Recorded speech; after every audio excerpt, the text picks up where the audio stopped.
प्यारे दोस्तों, जैसे कि आप लोग जानते हैं कि बकरा ईद आने वाली है। यह क्यों मनाई जाती है, इसके पीछे असल कहानी क्या है, यह जानने के लिए वीडियो को आखिर तक जरूर देखें। हजारों साल पहले का वाकया है। हजरत इब्राहिम अलैहिस्सलाम आराम फरमा रहे थे और उनको नींद आ गई। ख्वाब में देखते हैं कि अल्लाह तबारक ताला उनसे फरमा रहा है, ए इब्राहिम अलैहिस्सलाम, अपनी सबसे प्यारी और अजीज चीज को मेरी राह में कुर्बान करो। जैसे ही सुबह हुई, आप उठे और सोचने लगे कि नबी का ख्वाब कभी झूठा नहीं हो सकता। उस वक्त आपके पास बहुत ही तादाद में ऊंट मौजूद थे। आपने 100 ऊंटों की कुर्बानी दी। फिर अगली रात हजरत इब्राहिम अलैहिस्सलाम आराम फरमा रहे थे। उनको फिर ख्वाब आता है और ख्वाब में देखते हैं कि अल्लाह ताला फरमा रहा है, ए इब्राहिम अलैहिस्सलाम, अपनी सबसे प्यारी और अजीज चीज को मेरी राह में कुर्बान करो। दूसरे दिन आपने 200 ऊंटों की कुर्बानी दी और फिर तीसरी रात फिर सोए। रात को ख्वाब में गैब से आवाज आई, इब्राहिम, अपनी सबसे प्यारी और अजीज चीज को मेरी राह में कुर्बान करो। जैसे ही सुबह हुई, हजरत इब्राहिम अलैहिस्सलाम सोचने लगे कि सबसे प्यारी चीज तो मेरा बेटा इस्माइल है। आप सोचने लगे कि अल्लाह पाक ये देखना तो नहीं चाहता कि मैं सबसे ज्यादा मोहब्बत अपने बेटे से करता हूं कि अपने रब से करता हूं। फिर आपने फैसला किया कि आप अपने बेटे को, अपने लखते जिगर को अल्लाह ताला की राह में कुर्बान करेंगे।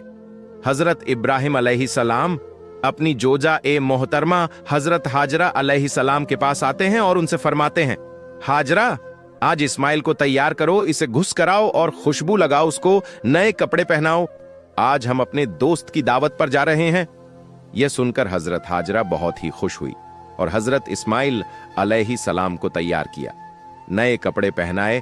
फिर हजरत इब्राहिम अलैहिस्सलाम अपने लखते जिगर को लेकर फलस्तीन से मक्का की तरफ रवाना हुए।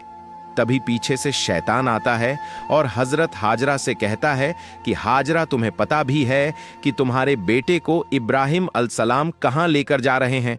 वह इन्हें दोस्त की दावत में नहीं लेकर जा रहे, इन्हें मारने के लिए लेकर जा रहे हैं। बीबी हाजरा ने फरमाया, शैतान, तुम पर लानत हो। मेरे इब्राहिम ऐसा क्यों करेंगे? वह अपने बेटे को क्यों मारेंगे? तो शैतान बोला कि हजरत इब्राहिम अलैहिस्सलाम ने ख्वाब में देखा है कि उन्होंने अपने बेटे को कुर्बान करना है, इसलिए वह अल्लाह ताला की राह में इस्माइल को कुर्बान करने जा रहे हैं। तो हजरत बीबी हाजरा ने फरमाया, शैतान, तुम पर अल्लाह ताला की लानत हो। अगर यह हमारे रब की तरफ से हुक्म है तो उसे एक इस्माइल, तो क्या हम हजारों इस्माइल भी अल्लाह की राह में कुर्बान कर देंगे? शैतान ने निराशा होकर वहां से आ गया, लेकिन वह मरदूद शैतान हजरत इस्माइल अलैहिस्सलाम के पास आकर कहने लगा कि तुम्हें पता है कि तुम्हारे बाबा तुम्हें कहां लेकर जा रहे हैं? वह तुम्हें अल्लाह की राह हमें कुर्बान करने के लिए ले जा रहे हैं। तो हजरत इस्माइल ने फरमाया, मेरे बाबा, मुझे अल्लाह की राह में कुर्बान कर दें, इससे बड़ी खुशकिस्मती और क्या हो सकती है मेरे लिए? फिर शैतान यही सवाल लेकर हजरत इब्राहिम अलैहिस्सलाम के पास आया और कहने लगा कि तुम अपने लगते जिगर को क्यों कुर्बान कर रहे हो? तुम्हें पता भी है कि तुम्हारी कुर्बानी कबूल होगी या ना होगी। यह तुम्हारा बेटा है, तुम्हारा लगते जिगर है, तो उसे कुर्बान ना करो।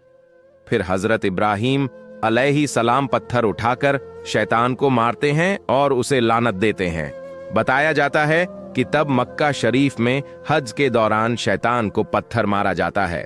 फिर हजरत इब्राहिम अलैहिस्सलाम आगे बढ़ने लगे और अपने लखते जिगर से कहने लगे, बेटा, आपको पता है कि हम आपको अल्लाह की राह में कुर्बान करने के लिए ले जा रहे हैं।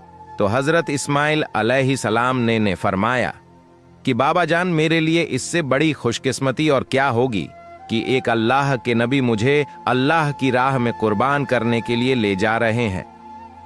हजरत इस्माइल अलैहिस्सलाम ने फरमाया, बाबा जान, मेरी आपसे एक इल्तजा है। आप मेरा गला काटोगे तो आप मुझे देख नहीं पाओगे, इसलिए आप मेरे हाथ पांव रस्सी से बांध दो। और बाबा, मैं चाहूंगा कि आप अपनी आंखों में भी पट्टी बांध लें ताकि आपको रहम ना आए। फिर क्या था, हजरत इब्राहिम अलैहिस्सलाम ने अपने बेटे के हाथ पांव बांध दिए और आंखों पर पट्टी बांध दी। फिर हजरत इब्राहिम अलैहिस्सलाम अपने बेटे को लिटा हैं और छुरी अपने हाथ में लेकर अल्लाह तबारक ताला से फरमाते हैं, ऐ मेरे अल्लाह, तुम मुझे एक इस्माइल तो क्या 1000 इस्माइल भी कुर्बान करने को कहता तो मैं तेरी राह में कर देता। यह कहकर जैसे ही हजरत इब्राहिम अलैहिस्सलाम हजरत इस्माइल अलसलाम की मुबारक गर्दन पर छुरी चलाने लगे तो अल्लाह तबारक ताला ने हजरत इब्राहिम अलैहिस्सलाम को हुक्म दिया, जिब्राइल जल्दी से जन्नत में जाओ और वहां से एक जानवर लेकर हजरत इस्माइल की जगह पर रख दो। हजरत इब्राहिम अलैहिस्सलाम अपने इम्तिहान में कामयाब हो चुके हैं। जैसे ही हजरत इब्राहिम अलैहिस्सलाम ने छुरी फेरी और अपनी आंखों से पट्टी खोली तो क्या देखते हैं कि उनका बेटा खैरियत से उनके के साथ खड़ा है, और नीचे देखते हैं कि एक दुम्बा हजरत इस्माइल अलैहिस्सलाम की जगह पर कुर्बान हो चुका है। वह दुम्बा जिसको लोग भेड़ भी कहते हैं कि हजरत इब्राहिम अलैहिस्सलाम ने अल्लाह तबारक ताला का शुक्र अदा किया। तभी गैब से आवाज आती है, अल्लाह तबारक ताला फरमाता है, इब्राहिम तेरे इस इम्तिहान को कयामत वाले दिन तक याद रखा जाएगा और तेरी सुन्नत को ईमान वाले हर साल याद करेंगे और मेरी राह में जानवर कुर्बान करेंगे। तब से ही यह सिलसिला जारी हुआ। ईद के 70 दिन बाद, यानी कि रोजों की जो ईद आती है उसके 70 दिन बाद 2 महीने 10 दिन बाद यह बकरा ईद आती है। पाकिस्तान, हिंदुस्तान, बांग्लादेश, जहां जहां भी मुसलमान रहते हैं, इस दिन को इस सुन्नत को अदा करते हैं और अल्लाह ताला की राह में जानवर को कुर्बान करते हैं। यह सुन्नत 3 दिन तक अदा की जाती है, जिसमें दुम्बा, ऊंट और गाय, बकरा हलाल जानवरों को ज़िबह किया जाता है। जानवर को कुर्बान करके इस कुर्बानी के गोश्त के 3 हिस्से बनाए जाते हैं। पहला हिस्सा गरीबों के लिए, और दूसरा हिस्सा रिश्तेदारों के लिए, और तीसरा हिस्सा अपने घर के लिए रख लेते हैं। उसी सुन्नत को अदा करके ही कुर्बानी की जाती है। जानवर ज़िबह किए जाते हैं और गोश्त बांटा जाता है। हम उम्मीद करते हैं कि आपको हमारी वीडियो अच्छी लगी होगी, पसंद आई होगी, और हमारे चैनल पर इस तरह की अच्छी वीडियो अपलोड की जाती है। इसीलिए हमारे चैनल को सब्सक्राइब कर लें ताकि आप लोगों को जब भी हम वीडियो अपलोड करें उसका नोटिफिकेशन आप लोगों को मिल जाए।